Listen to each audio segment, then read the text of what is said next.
Почитувани добро вечер. Јас сум Александар Бичиклиски и ми особено се што овој четврток ви го представувам новото четврто издание од втората сезона на подкастот посветен на општествените проблеми, платформата за вистина, простор каде што отворено зборуваме и секогаш се поставуваат вистинските прашања. Проверитас е лидер во посветеноста на вистината, во правилниот избор, во она што значи доблест и искреност пред вас, во реално гледање и сумирање на актуалностите. А зборот лидер не е само титула, туку и обврска да се биде пример, да се носат исправни одлуки и да се брани вистината. Тоа најдобро го знае мојот вечерашен гостин, а со мене вечерва е председателот на ВМРО ДПМН и председател на владата, професор доктор Христијан Мицковски. Господин Мицковски, добро вечер и ви благодарам што одвоивте време за овој разговор во период кога Македонија е намистина во една динамична изборна атмосфера. Да, благодарам на поканата. Задоволство ми е да бидам дел од вашата емисија. Господин Мицковски, кампањата за локални избори е во полнек. Си наслушавме се и се што. И критики, и обвинување од опозицијата, директни закани. Но она што не чувме од опозицијата се проекти решенија. Некако тонот на оваа кампања е многу црн од кај опозицијата. Не видовме ниту едно обвинување за некој конкретен проект што вие го предложивте. Би сакал да почнеме со вашата оценка за досегашниот тек на оваа кампања. Како сте задоволни од кампањата на ВМРО ДПМН и коалицијата? Како ја оценувате кампањата на опонентите? И дали тие критики и закани ве погодуваат или ги сметате само како дел од една пака изборна реторика? Да, благодарам на прашањето. Ке почнам со мојата оценка за кампањата на ВМРО ДПМН. Мислам дека е многу зрела, многу точна, достоинствена кампања, која што изобилува со многу предлози, со проекти, со стратегија, со визија. Ова не го зборувам субјективно. Не исклучувам можноста дека дел од нашите граѓани нема да се сложат со мене. Сигурно има и такви кои што ќе кажат дека не чини и природно е тоа да се случи. Но бидејќи мене ме прашувате, јас мислам дека овие атрибути се содржани во изгледот, содржината и пораките кои што се дел од нашата кампања. Јас имам еден впечаток дека како никогаш до сега морам да признам, граѓаните кои што доаѓаат на собирите, на митинзите и кога се држат говорите, го слушаат тоа што се зборува. Тоа значи дека не се дојдени таму колку да бидат дојдени или да дадат поддршка со присуство, туку навистина сакаат да слушнат тоа кое што ние имаме да го кажеме. Такви беа многу настани, да не ги набројувам, но навистина тоа за мене делува посебно во оваа кампања и мотивирачки, бидејќи кога луѓето доаѓаат и кога сакаат да слушнат што имате да кажете, тоа е добро. Тоа што го прави опозицијата и едната и другата, кога зборувам и едната и другата, зборувам условно кажано и во албанскиот и во македонскиот блок, е исклучиво црна кампања, во делот кај албанската условна опозиција, односно Демократската унија за интеграција. Тука имаме обид за јасна етничка поларизација, оцртување на границата, ова е нашето парче и ние се бориме за тоа, друго нас не интересира. И покрај тоа што сме ние мултиетничка држава, се сеќавате во минатото истата таа политичка партија имаше обиди да во чисто македонски средини формира општински комитети, пледираше на гласови на други етнички заедници, па го формираше така наречениот фронт европски, па таму велеше дека покрај албанците се и турците, бошњаците, ромите и така натаму, за да во оваа кампања на овие локални избори јасно го оцрта делот кој што е предмет на нивен интерес. Со тоа на другите им рече не интересирате. А како го штитат тој дел што е предмет на нивен интерес, не повторно со проекти и со испорака за тие средини, тие тоа го прават на начин на кој што прават етничка поларизација и поделба на граѓаните. На наши и ваши, на добри и лоши. Впрочем, имаше една нестрикна изјава, што за мене беше непријатно да се слуша, председателот на таа политичка партија, кога себе си се поистоветуваше со вид на птица, а останатите ги поистоветуваше со друг тип на животни, помалку навредливо. Беше сето тоа. И за мене тоа беше наистина непријатно за слушање. А тој себе си се глорифицираше нормално во целата таа ситуација. Дали е ова закалена за стабилноста и за Македонија онаква каква што ја знаеме во моментов? Оваа нивна реторика?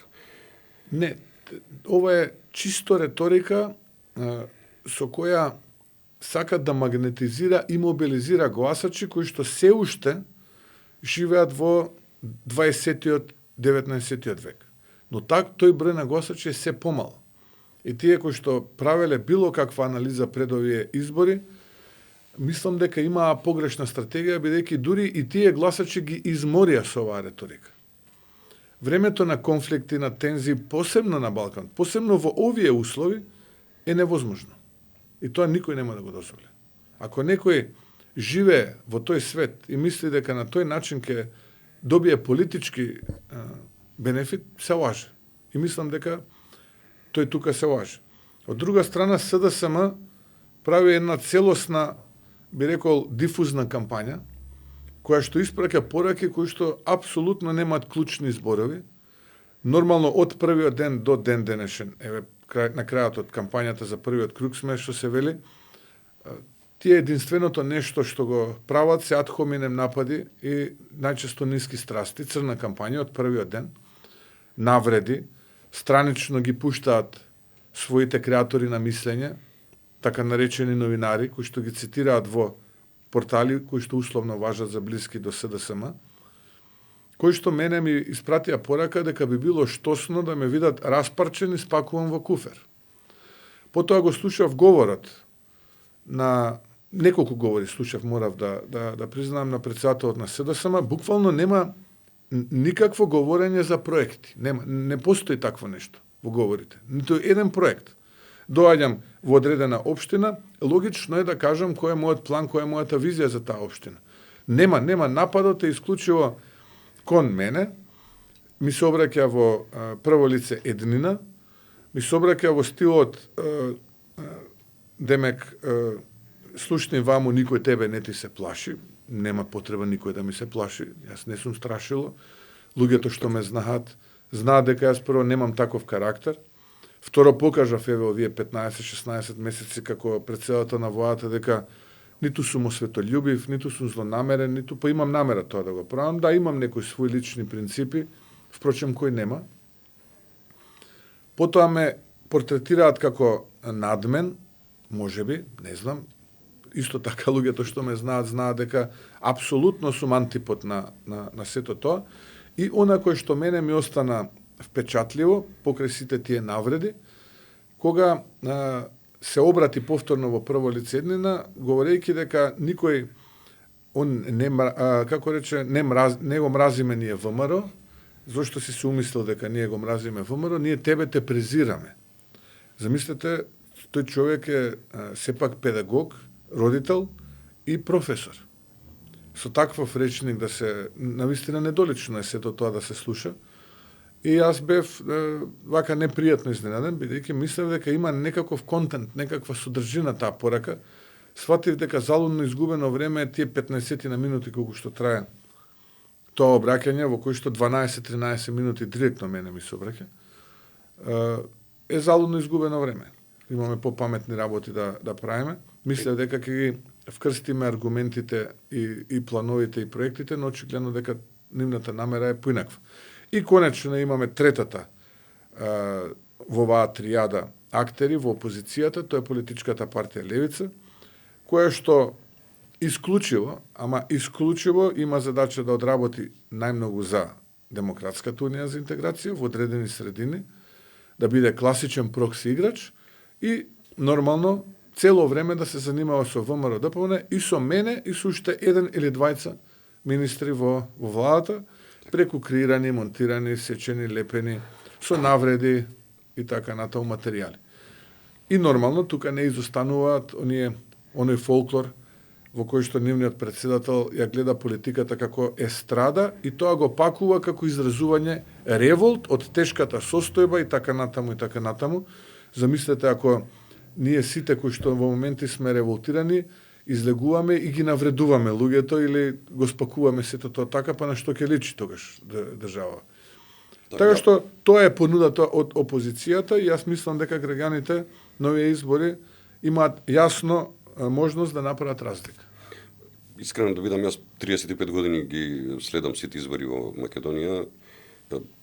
Ова што го прави опозицијата не е ова субјективно, мене баш и не ми доликува една кампања и кога би бил гласач, сигурно не би гласал за една таква реторика, а и во цела кампања не слушам ни критика за ниту еден ваш проект, вака од нивна страна. Не, само ад хоминем напади, ниски страсти, предпоставувам нивниот советник за или кампања менаџер, или не знам како го нарекуваат, шеф на кампања, небитно, им рекол имаат висок рейтинг, високиот рейтинг не се спушта со споредување на проекти, стратегија и визија, туку со црна кампања. Сечи, лепи, прави, креирај, само на тој начин. Предпоставам тоа им го кажал, но во случајот тие ги одбиваат граѓаните. Тоа е, бидејќи граѓаните не го чувствуваат тоа што тие го сечат, лепат и креираат. Кога граѓаните тоа би го чувствувале, тоа би било основа да поверуваат во тој материјал. Но кога вие не го чувствувате тоа, а некој се обидува со сила да ви наметне мислење, тогаш вие напротив мислите спротивно се до тоа. Апсолутно, така е. Ајде, забележувам во многу општини каде што ВМРО ДПМН има градоначалници. Има конкретни промени, реално е тоа. Имаме подобрени патишта, нови училишта, имаме паркови, спортски објекти. Баш ме интересира кој беше моделот што овие локални власти го применуваа за да ги постигнат овие резултати, ако знаеме дека во првите 3 години од мандатот на овие градоначалници, говорам од ВМРО ДПМН, на централна власт беше коалицијата СДСМ-ДУИ, која баш и не беше некој поддржувач и партнер на градоначалниците од ВМРО ДПМН.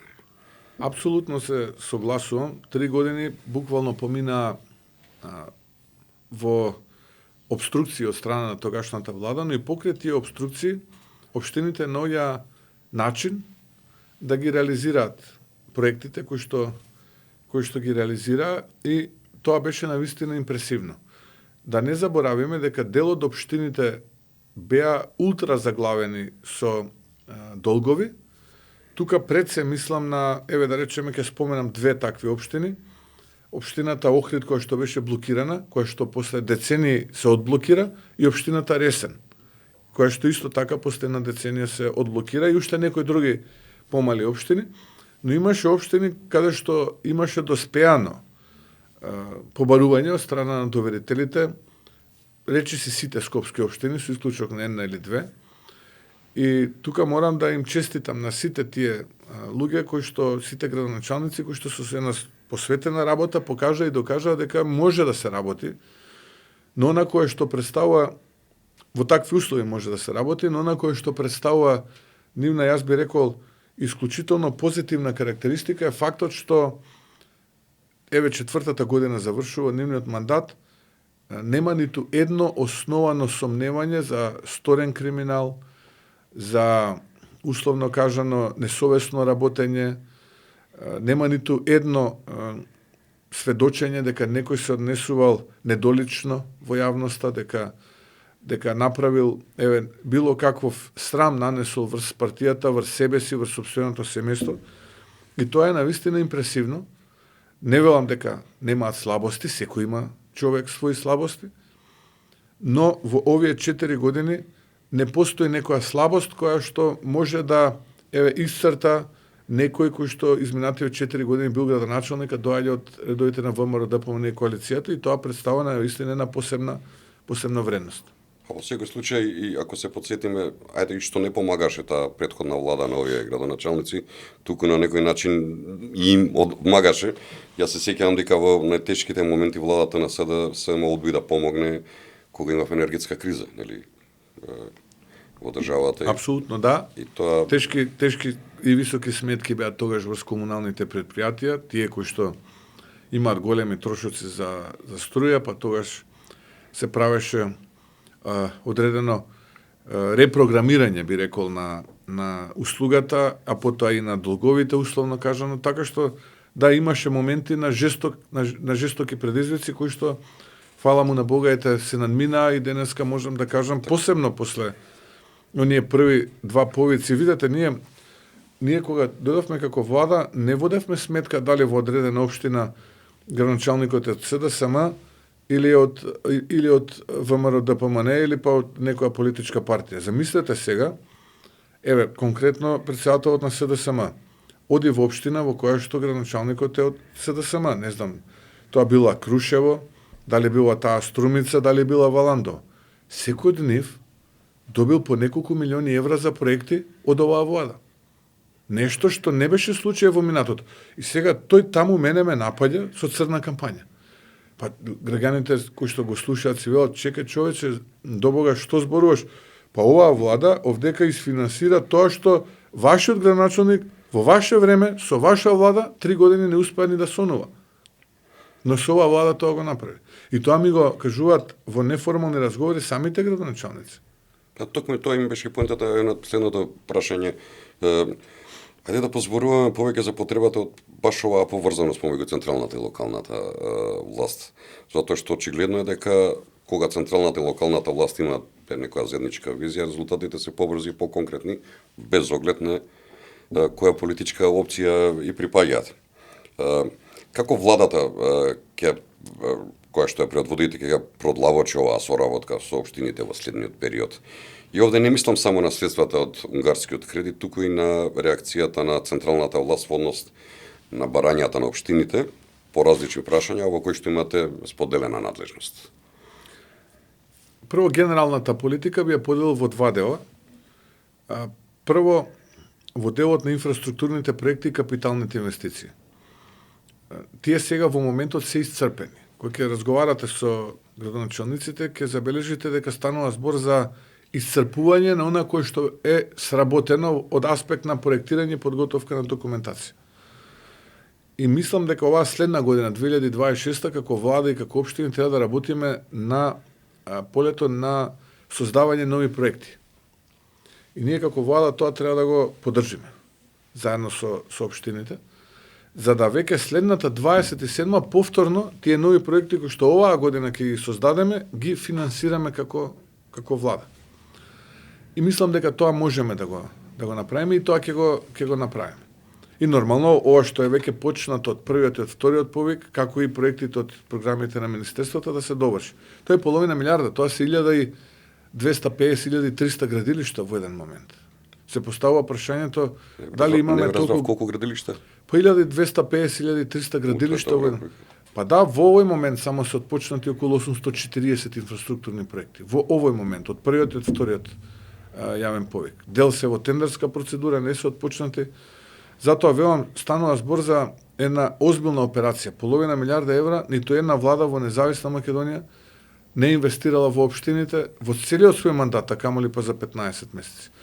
Така што, од тој аспект, тука мислам дека треба да се поведе сметка. И второ, веќе кога станува збор за споделување на надлежностите, не знам, во предшколската возраст, воспитувањето, во училиштата, во друг тип на споделени надлежности кои што ги имаме, тука ќе треба да се направи озбилна реформа, посебно во образованието, затоа што во одредени општини имаме превработеност и премногу институции, а во други општини имаме пак премалку вработени и премалку институции кои што се подготвени да ги примат учениците. Некои дури имаше и во трета смена што се вели.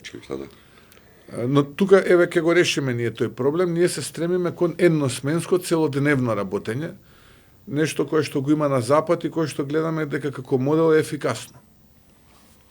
И тоа во секој поглед ефикасно. И економски, и за слободно време, и за сите. И за се, точно. Но друга страна, ние велиме дека сме влада која што е просемејство влада, која што се бори за повеќе детни семејства и така натаму, семејните вредности, полова наместо родова политика и така натаму. Ке најда можеби на одредени критики во јавноста кај одредени центри, но таа е политиката која што оваа влада ја води. Сега, за тоа да го направите, вие треба како влада да се завршите домашната задача. Тоа значи да има доволен број градинки, условно кажано, затоа што голем дел од младите луѓе, дали се селат или пак не се одлучуваат на Чекор Плюс, е токму таа причина.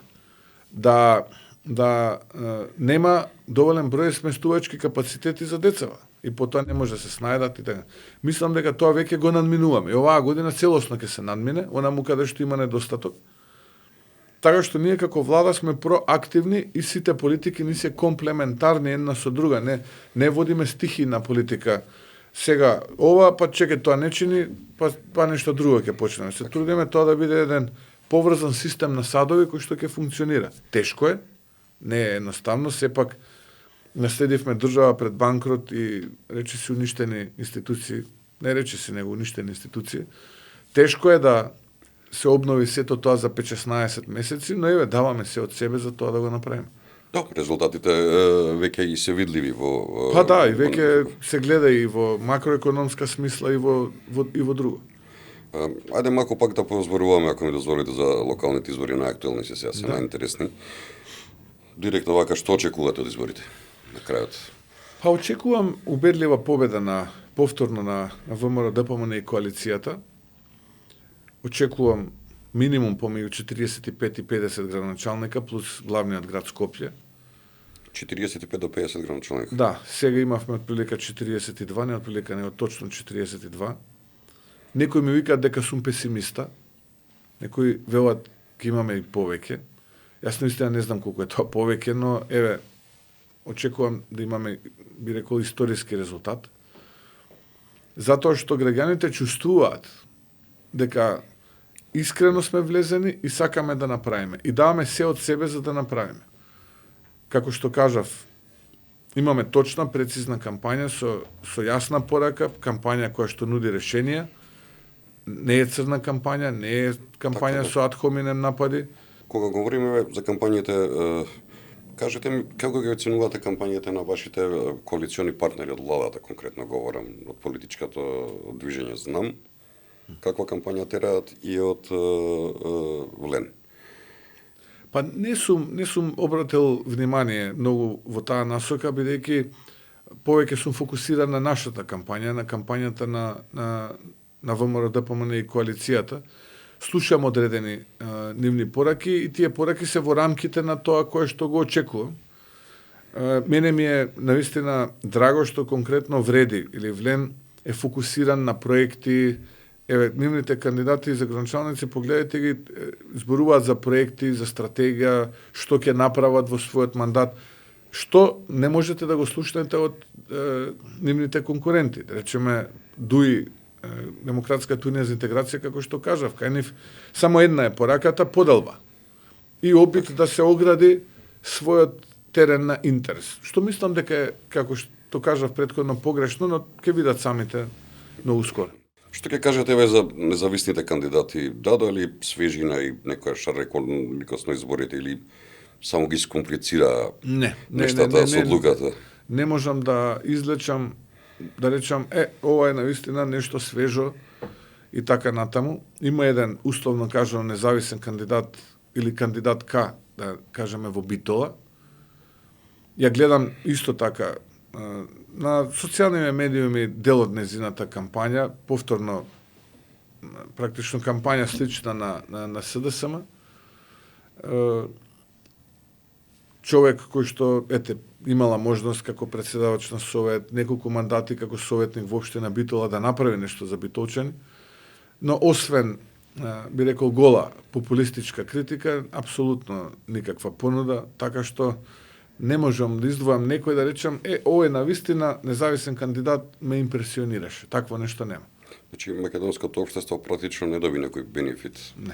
Со нели ова. Па јас кога на почеток од оваа кампања, во пред кампањски период, кога имаше јавна дебата околу изборниот законник и околу начинот на поднесување на кандидатски листи, кандидати за градоначалници, очекував дека брилјантни кандидати ќе имаме, бидејќи таква врева се крена, апсолутно, тотално беа либерализирани после онаа одлука на Уставен суд условите. Буквално секој што ќе собереше 2 потписа можеше да се кандидира, но немаме суштина. Така, кажете ми, што за вас лично ќе представува успех на изборите?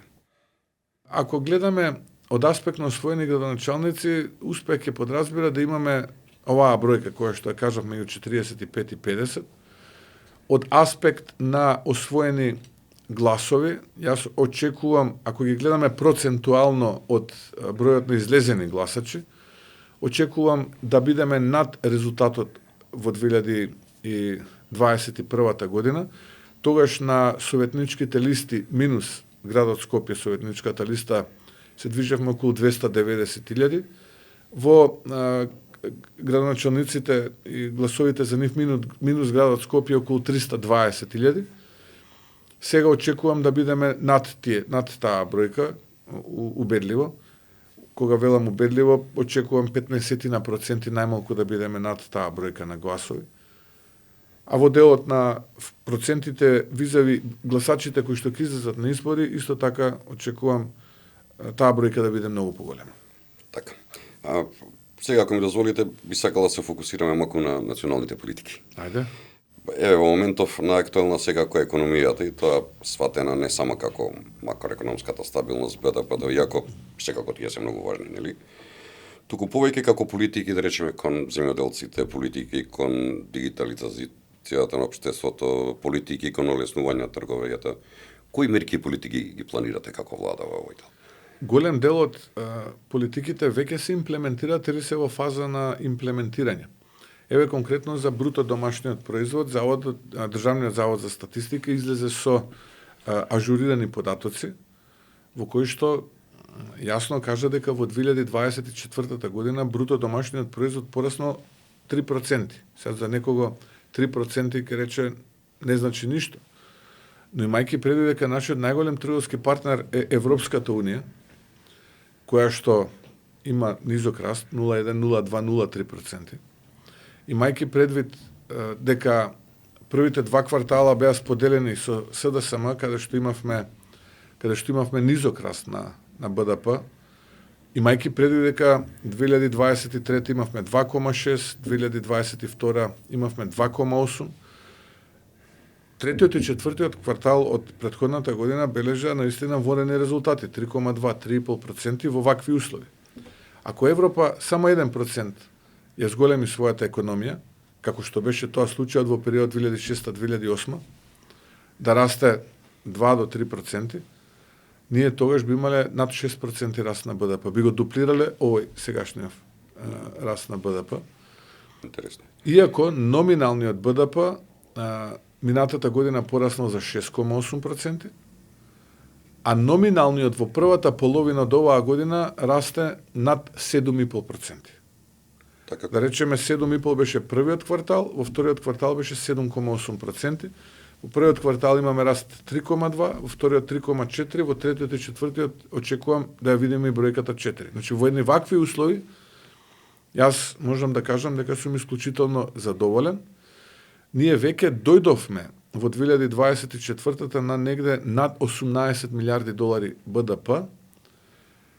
Ако продолжи оваа година вака како што продолжува, ние ќе се доближиме, речиси, до 20 милиарди долари БДП, ќе бидеме околу 19,5 милиарди номинален БДП, што ќе каже дека за прв пат, изразено во долари, по глава на жител ќе имаме петоцифрена бројка. Тоа значи над 10.000 долари по глава на жител ќе имаме бруто домашен производ. Нешто што представуваше наша цел на крајот од мандатот на оваа влада во 2028 година. Ние тоа ќе го направиме, речиси ќе го направиме во 2025 година. И тоа навистина представува успех. Претседателката на Европската комисија Урсула фон дер Лајен најави Центар за вештачка интелигенција во Македонија, проект на кој што работевме со Министерството за дигитализација и моите колеги од Фейти Финки. Кофинансиран проект, нешто што представува врвна технологија и со тоа ние практично ги користиме ресурсите на самата Европска Унија. Што значи тоа? Тоа значи дека нашите студенти, нашите стручњаци, нашите експерти ќе бидат во секојдневна комуникација со нивните колеги и ќе користат ресурсите. Практично го фаќаме чекорот со 21.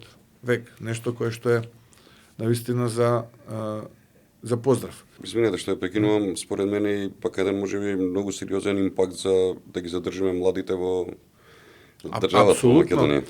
Апсолутно, со Министерството за образование со Македонија 2025 и со Министерството за дигитална трансформација работиме на технолошкиот парк. Веќе сме во напредна фаза, веќе ги гледаме урбанистичките планови и очекувам еден таков технолошки парк да никне многу скоро во периметарот на комплексот факултети технолошко-металуршки, ФЕИТ и машинскиот факултет. Тука се разгледува една парцела, нешто што ќе представува наистина значаен исчекор напред. И токму тоа е можност за стартап бизнеси, за инкубатори, за лаборатории и да можеме да имаме поврзување, нетворкинг помеѓу бизнес заедницата и студентите уште за време на студирањето. Да можат тие да се запознаат со предизвиците на идното време. Кога на тоа ќе се додаде овој инкубатор кој што ние ќе користиме, односно оваа лабораторија за вештачка интелигенција, кога нова ќе се додадат услугите, картичката која што ја промовиравме на дигиталниот самит кој што го организиравме тука во Скопје, во делот на дигитализацијата правиме крупни чекори, гигантски чекори, нешто што досега воопшто не е направено и сите оние реформи и закони кои што беа предвидени со реформската агенда се завршени и прифатени од страна на Европската комисија. Во делот на земјоделието имам навистина прекрасни вести и платежната агенција комплетно одблокира нови програми за рурален развој, за стимулирање на луѓето кои што сакаат да се занимаваат со оваа култура. Генерално, нашите земјоделци оваа година, па и би рекол минатата година ја помина исклучително квалитетно. Еве јас минатата година ќе дадам една анализа на јаболкарите оваа година, за жал поради замрзнување и еден ладен бран кој што беше овошките немаат толкав принос, но пак цената на јаболкото е навистина голема. Ако очекуваме да речеме 150 милиони килограми, па може и 200, сега имаме негде околу 80-90 милиони килограми. Минатата година очекувавме 17-18 милиони килограми тутун, отидоа 22-23 милиони килограми тутун. Кога дојдовме како влада, цената со која откупувачите ја беа договориле со тутунопроизводителите беше 375 денари по килограм откупен тутун. Тука помогнавме, ние асистиравме да бидеме олеснувач во тој процес, ја качивме таа цена на 400 денара и ја зголемивме субвенцијата на државата од 80 на 100 денара. Значи, минатата година за прв пат после не знам колку години ние добивме откупна цена на тутунот над 8 евра или условно кажано 500 денари по откупен килограм тутун. Оваа година ја очекуваме истата реколта од прилика 27-22 милиони килограми, но сега пак цената е 425. Се надевам дека откупувачите таа цена ќе во зависност на нивните можности ќе ја качат на 450. Со субвенцијата од државата доаѓаме веќе до 530-550 денари. Тоа се сериозни изголемувања. Та беше министерот пред некоја емисија од Гостин Цветан, нешто што мене ми остави убав впечаток е дека после толку години Македонија конечно има своји резерви во жито и ориз. Оризот донесовме измени, да. Оризот стана стратешка култура, мислам дека 3 милиони килограми, околу 3000 тони, ако не нешто и повеќе од тоа се зема како државни стокови резерви. Еве гројзето оваа година лозарите. Ако минатата година имавме 85 милиони килограми, од кои што 65-70 беа откупени од индивидуалните лозаропроизводители, околу 15 до 20 беа на винариите собствено производство, оваа година веќе дојдовме до 120 милиони килограми. 105 се од индивидуалните лозари, а околу 15 до 20 повторно од самите винари. Значи, дојдовме до 120 милиони килограми. Тоа се бројки кои што не враќаат во ние најдобри времења од времето на поранешната држава. Доматите, краставицата, лукот, кромидот, сливите, условно кажано, еве сега изелките оние на пролет кои што излегоа оние пролетни зелки достигнат цена да верувале или не до 45 денари за килограм, а пред само неколку години по 2-3-5 денари килограм се откупува. Па ги фрлаа по улици. Па ги фрлаа по улици. Така што ние генерално имаме озбилен и сериозен пристап тука. Дел од за останатите субвенции се вратија, информиран сум дека се чисти 24-та година практично се исплаќа. Така што го фативме тука редоследот. Тоа кое што треба по мене да се прави е политиката на субвенционирање. Не да се намали волуменот на пари, туку да имаме јасно таргетирање каде и кои се стратешките култури во кои што ние ќе се фокусираме. Не можеме ние во све да се фокусираме. Така што после локалните избори со Министерството за земјоделие тука ќе работиме и вториот столб на кој што ќе работиме е што е можно повеќе искористување на европските фондови.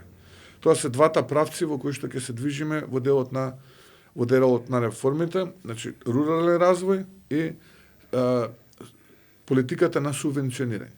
Туризмот исто така можам да кажам дека бележиме ворени резултати. Целта ни е да дојдеме до кај 10 милиони ноќевања годишно и до 2,5 милиона туристи. Ние минатата година завршивме со 1.200.000, очекуваме оваа година да завршиме со 1,5 милиони туристи на крајот од годината. Минатата година имавме околу 4 милиони ноќевања, оваа година очекувам да сме меѓу 4,5 до 5 милиони ноќевања. Работиме на туризам надвор од сезоната. Тука мораме да разговараме и со туристичките работници, со хотелериите, со угостителите за реновирање, за да видиме што е тоа што е потребно ние да направиме, бидејќи сите се жалат на персонал, но ние мора да обезбедиме целогодишна работа на тие објекти. Посебно на хотелите, не само кога е сезоната. Логично е, кога вие имате персонал само за 3 месеци, да тој персонал не ви биде лојален. Кога вие ќе имате персонал цела година, а тука ќе помогнеме и ние како влада преку организирани тури, со организирани туроператори надвор од сезоната, тогаш ќе се размисли некој дали ќе сака тие 3 месеца да замине во Хрватска или на некој друго место, или пак да си остане овдека да си гради кариера и семејство.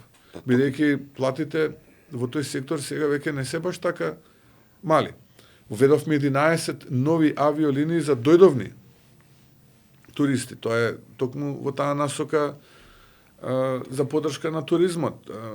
Министерството за култура доби нов ресор и туризам. Сега е култура и туризам. Да. Имаме национален координатор за туризам. Цениме дека тука имаме големи можности. Вие правевме анализа, видите, овие да речеме кои што ги организиравме 45.000 германски и француски туристи кои што дојдоа преку нај туроператор со кој што имавме разговор, трошат помеѓу 700 и 800 евра за време на нивниот 4-дневен престој во Македонија. Тоа значи просек, да речеме, околу 200 евра. Нека не се 200 евра, 150 евра. Замислете вие, кога тоа значи, да речеме, ако е отприлика 40 на евра, плюс пансионските трошоци на ден. Че вие ако имате 10 милиона ноќевања, помножено со 40 евра, тоа се само 400 милиони евра кеш пари оставени. Надвор од тоа се сместувањето, другиот тип на трошоци, че ние веќе ќе дојдеме до бројка од над 1, зашто не и 2 милиарди евра.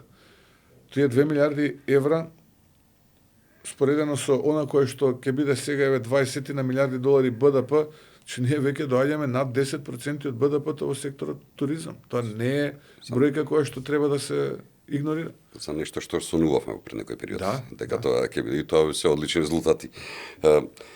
Председателе, исто така многу битна тема која што го преокупира општеството е борбата против корупција. Ќе се согласите со мене дека корупцијата години назад метастазирала насекаде во општеството и потребна е одлучна битка со неа. Прашањето ми е дали застојот за многу поефикасна борба против корупцијата сепак лежи во судско-обвинителскиот систем и зошто? Апсолутно. Застојот. Да, апсолутно да. Ние тоа што како држава од оваа страна го правиме и како органи на истрагата, ние тоа го правиме. И тука морам да бидам искрен дека одредени очекувања се сведуваат повеќе на естрада, а одредени очекувања се оправдани. Но ако направиме анализа во овие 15-16 месеци, на тоа што значи борба против висока корупција, ќе видите дека опфатени се голем број на луѓе. Само пристапот е различен. Немаме ние естраден пристап, маскирани припадници на Министерството за внатрешни работи да упаѓаат во домовите на луѓето наутро, наоружани до заби, па камери надвор, сето тоа да го снимаат, па од тоа да правиме естрада. Не. Едноставно, има брифинг од страна на Министерството за внатрешни работи или соопштение. Некои ми велат, луѓето сакаат да гледаат ова првото за кој што зборував. Во ред, но ние мора да ги смениме работите. Ние мора да го водиме процесот, не да дозволиме процесот да не води. Како што било често пати до сега. Да, сега направете анализа. Ние имавме врховен судија фатен со мито. Ние имавме член на Совет на обвинители, соучесник во тој процес каде што се давало и земало мито. Ние имавме поранешни високи представници на поранешната влада и од едната и од другата структура кои што органите на истрагата покажа и докажа дека односно обезбедија докази дека злоупотребиле својата положба. Сега понатаму и овластување, сега понатаму е на обвинителството и судовите. Случајот со Артан Груби, случајот со Крешник Бектеши, случајот со, како се викаше, министерката за култура поранешна Бисера. Бисера, да. Земјоделие, овој Љупче Николовски. На неколку јавни големи државни предпријатија. Ковачевски, овој најелем што беше директор на СМ, Васко Гитола, да. Со низа луѓе кои што беа таму вклучени. Постојано и Небојша Нешо, како го викаат, што му ја прогласува куќата за најубаво архитектонско дело од Неготино. Да, ми текна. Тој, понатаму, директорот на јавното предпријатие државни патишта од редовите на ДУИ, заборавив како му беше името. И така натаму, сега да не навлегуваме во деталите. Криминални групи, познати во градов како Бела Ноца, како, не знам, Барон, или не знам како, луѓе кои што се дел од тоа криминално подземје, за кои што се докажа дека учествувале во нарачка и извршување на убиства и тежок криминал, се денеска затворени. Тие беа до скоро време на улиците во градов и се однесуваа како да се буквално собственици на градот и на државата. Тоа не може без поддршка од државата. Првиот момент кога немаат поддршка од државата, тие се таму каде што се. Беше опасно и на улици да се шета во Скопје во еден период, на вистина. Апсолутно. Така што ние покажавме и докажавме во овој период, сега да не зборувам за контингенти на наркотични средства фатени, кокаини, марихуана и слично, и така, хероини и така натаму. Се на се мислам дека тоа што го правиме без никому ништо да должиме и без задршка и резерва. И ќе продолжиме во таа насока.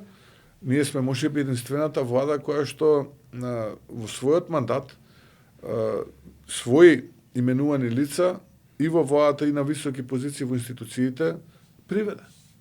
Да, пред законот исти.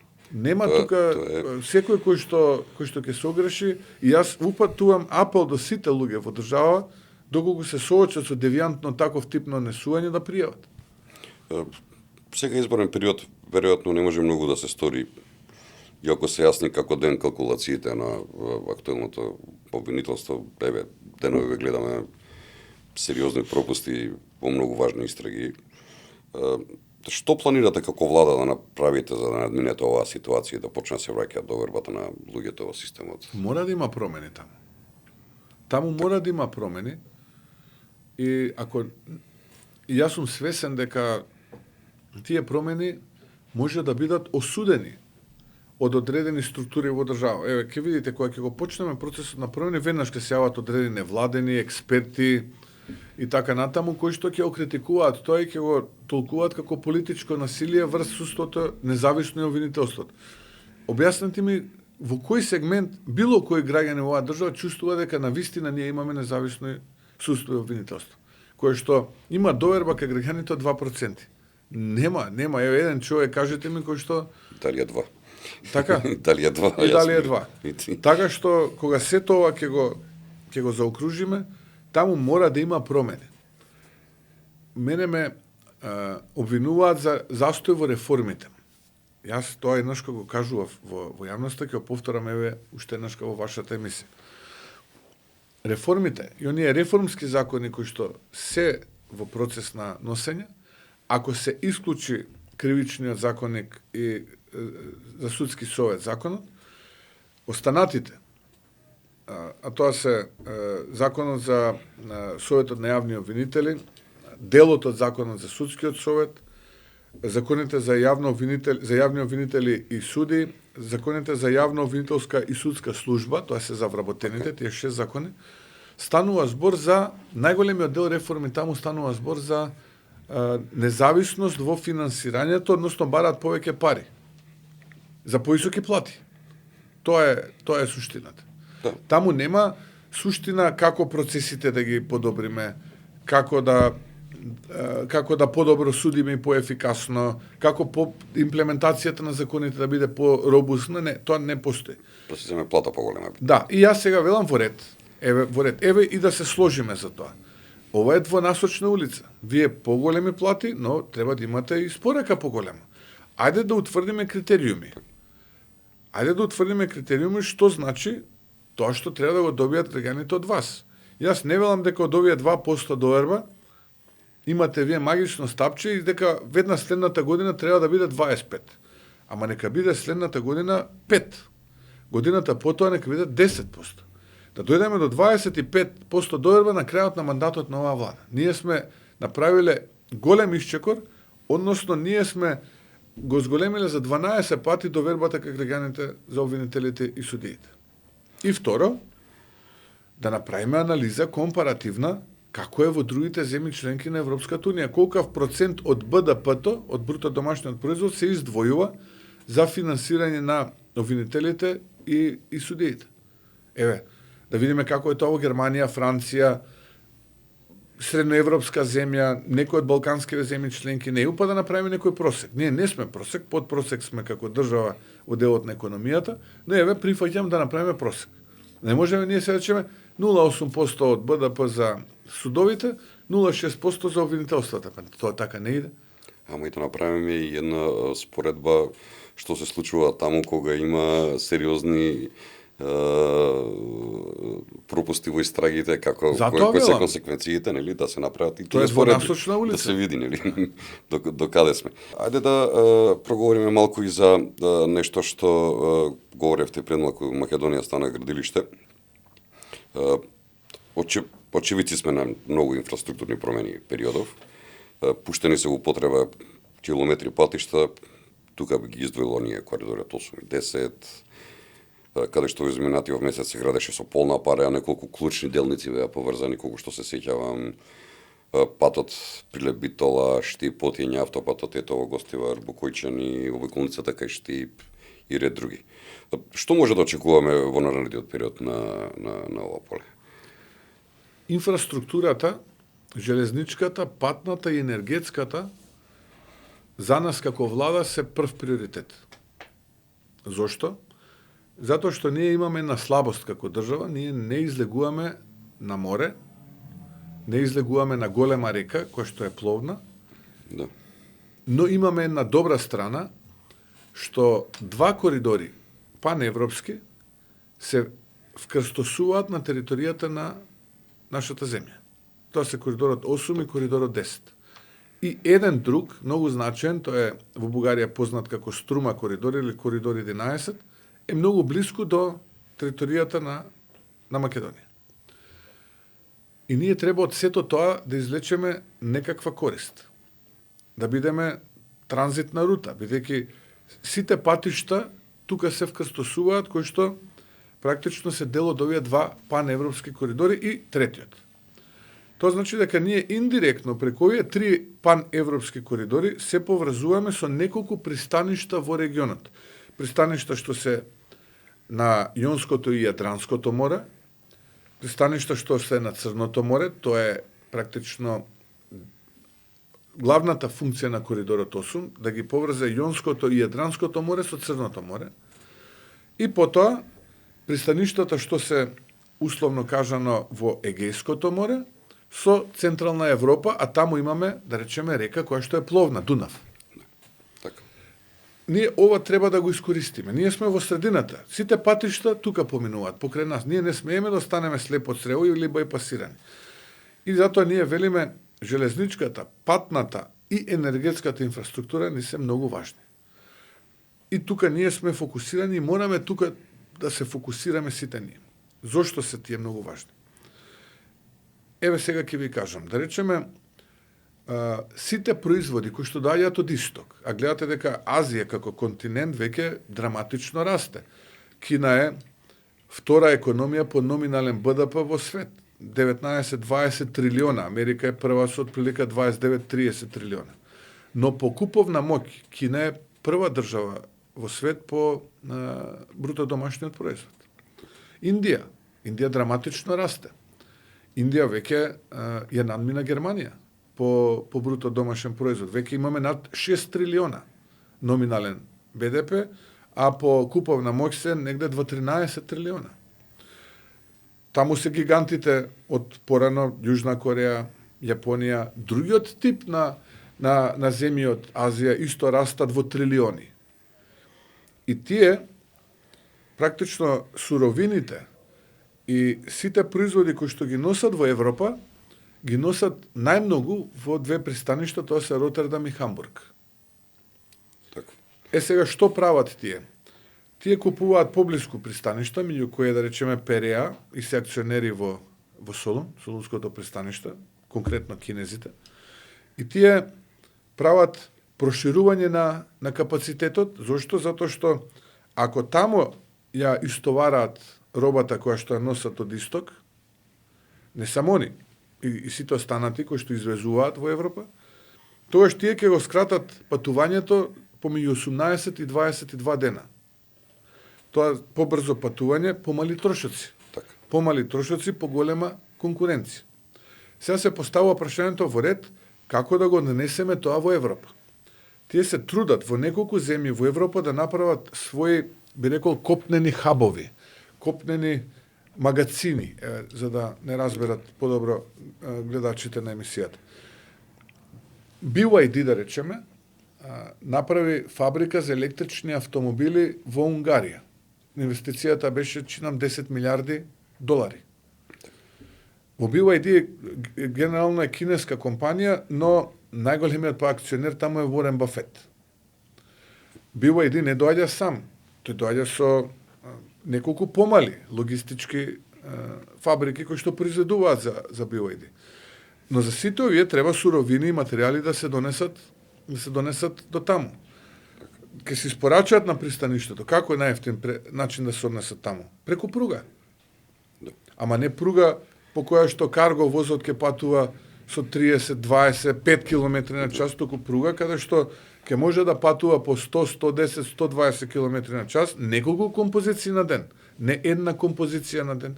Ние, кога дојдовме како влада, верували или не, немавме функционална локомотива. Сега имаме 11. Да, Заглавени беа контейнерите што требаше од Солунското и Переа пристаништето да се однесат во Централна Европа и во Западна Европа, немаше како да ги однесеме. Така имаше цели генерации на деца што не бидоа возови по 3-4 години оде. Точно. И затоа кинезите прават брза пруга сега, да речеме, од Будимпешта према Белград, Ниш и се спуштаат на граница кон Македонија. Ние тоа го видовме и затоа главната цел на нашето стратешко партнерство со нашите стратешки партнери, Соединените американски држави и Обединетото кралство, е токму брзата пруга по коридорот 10. Токму и тоа мисли и следните прашања кои што сака да ви ги поставам, само уште едно вака прашање пред тие прашање. Претходниве 7 години имаше целосен застој во градењето. Смееше ли Македонија ова да си го дозволи, без оглед кој бил на власт? Или многу малку? Па, не знам, јас не видов фабрика за автомобили во Тетаво, например, или она. Што се можевме да го гледаме. Тоа беа трикови, Да. јасно, дека се тоа трикови. Повеќе беа посветени знаете, Македонија е сепак мала држава, се знае порано или подоцно. луѓето се тие горе-доле кои што на Балканот се движат. И сега тие луѓе кои што се обидувале да остварат соработка со претходната влада, доаѓаат и кај мене. Нормално и сведочат, кажуваат колку им било барано, како им било барано, од кого им било барано и така натаму. И тоа била главната пречка зашто тоа не се правило. Во одредени случаи се барало да брутално пари, провизии, но во одредени сегменти, како одменувале сегментите со власт, го модифицирале тоа, па ставале своји фирми подизведувачи преку тие подизведувачи, кои што наплаќале подвојно повисоки цени, ги ваделе провизиите. Отприлика така функционирала таа шема. Така. Ајде да проговориме малку и за надворешната политика по промената на властта. Дали прво сме во подобра форма ние надворешната политика од претходно што беше? Исто така би сакал да ве прашам кои се, например, бенефитите од договорот со Обединетото кралство, какви ни се односите во моментот со нашиот стратешки партнер Соединетите Американски држави? Тоа се работи кои што сите нас не интересираат. Одлични, би рекол на едно супер високо ниво, па видовте вие впрочем државниот секретар Марко Рубио оствари билатерална средба на највисоко ниво со нашиот министер за надворешни работи и трговија. И еден од ретките во регионот беше во тоа време и еден од ретките во Европа, 7 или 8 министер за надворешни работи. Јас бев таму за време на инаугурацијата, ја следев инаугурацијата заедно со претседателот на Републиканската партија. На супер високо ниво имавме гости овдека кај нас, државниот секретар за економија Хауар Латник, Девин Нунјес, човекот кој што ги води Трамп медија и еден од најблиските соработници на претседателот Трамп, иначе сега ги координира реформите на службите во Соединените Американски држави. Со Ден Бончино имав средба, со Рик Гренел беше тука во Вашингтон и така натаму, сега да не ги редиме, тоа се све луѓе кои што се од најблискиот периметар на претседателот Трамп и тоа е можеби за прв пат во поновата историја на Македонија такво нешто да се случува на така високо ниво. И тие само стануваат се подлабоки и очекувам убави моменти во периодот кој што следува. Исто така со Велика Британија, со договорот за стратешко партнерство направивме голем исчекор напред. Имаме одреден начин на финансирање на проекти во кои што тие практично се гарант во наше име. Тие не ни даваат еве ви пари градете, па враќајте ги после со скапи камати, туку велат ќе излеземе на пазарот, вие ќе окористите нашиот кредитен рейтинг кој што е висок, 3 пати А, наспроти нашиот 2 пати Б минус, да речеме, со позитивни изгледи. И велат, бидејќи е така, ние ќе добиеме најмалку 2 пати подобри услови со што се случи. Еве, да речеме за пругава, ова индикативна неоврзувачка понуда која што имаме, наистина условите се фантастични, кои што ги добив. Сега, бидејќи се уште тајна, државна тајна е класифициран документ, не можеме да излеземе во јавност бидејќи траат преговорите. Но кога ќе излеземе сите оние кои што беа критичари, ќе бидат скаменети. И тогаш баш ќе чекам да видам што ќе им фали следно. Што е тоа што следно ќе недостасува во сето тоа. Така што, имајќи го предвид ова, тој договор многу не носи. Што се несува генералната дипломатија, тоа е процес кој што трае со години, со децени, некогаш и со векови. Затоа велат, не знам, британската дипломатија е стара со векови, француската дипломатија е стара со векови.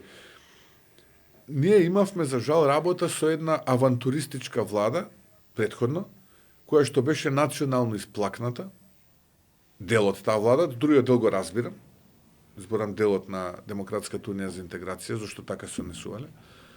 Сам не ги оправдувам, но ги разбирам. И тие има единствена цел, мислејќи дека све што ќе им се стави на маса ако го потпишат, дека тоа им е wild карта да си останат на власт колку сакаат и кога сакаат. И на тој начин направија историски грешки. Нешто за што животи се давале, борби се воделе, војни се воделе, они го распродадоа вака. Буквално преку ноќ. Дека тоа ќе го повратиме преку ноќ, тоа не можеме. Ниту па некога сме го ветели, покрај оние сите лажни кампањи, ајде Мицко врати го името, нели името ќе го враќаше, не знам што.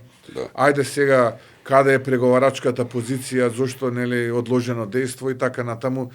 Јас да сум Девид Коперфилд и Хенри Кисинџер во едно, и светските лидери најголеми во историјата, за 15 месеци тука не можеме да направиме значаен исчекор, бидејќи толку е уништена со предходната, би рекол, свитка на кичма, дипломатија на Маричич и Османи, што ќе ни требаат можеби децени за да се вратиме во позицијата во која што сакаме да бидеме, имајќи предвид дека имаме и противници. И тие противници се и поголеми од нас, и побројни.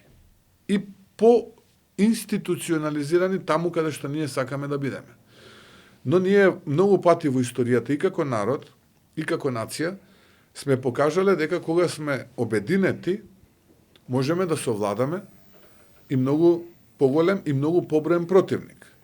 Во минатото на еден начин, сега со друг начин. Сега со ум и со разум. Не можеме ние на поинаков начин да ги совладаме тие, бидејќи поинаквиот начин ќе биде губитнички за нас. Да, секоја генерација со својата битка, својот начин. Да сумирам, ова што сега го правиме, ќе биде основа за идните генерации да ја остварат нашата стратешка цел, а аманетот од оваа генерација и борбата која што ние ќе ја водиме е да ги исправат сите оние грешки кои што претходната влада изминатите 7 години ги правеше. Сака да кажете дека има и црвени линии на кои што нашата влада знае сега која ни е позицијата во однос со проблемите кои што ги имаат соседите со нас. Апсолутно. Времето многу брзо ни помина во оваа емисија, што значи дека секако ќе ве задолжиме повторно да дојдете некогаш да поразговараме, пошто до пола негде стигнавме со маветот.